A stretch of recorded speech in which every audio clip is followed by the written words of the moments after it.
Welcome to my new tutorial on the SmartAssistant channel. In today's tutorial, I will show you how to disable the SIM card lock on your Samsung Galaxy phone. If you want to simplify access to your phone and avoid entering the PIN code every time you turn it on, this guide is for you. Let's start the process right away. So first, open the settings. Then scroll down, and when you see the option Security and Privacy, tap on it.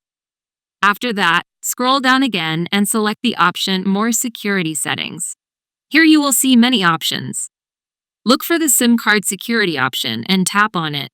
This is also the final step. So now you just need to tap the switch next to the Lock SIM card option. Then enter the current PIN code and tap OK. And that's all you need to do. After this step, you will no longer need to enter the PIN code every time you turn on the phone.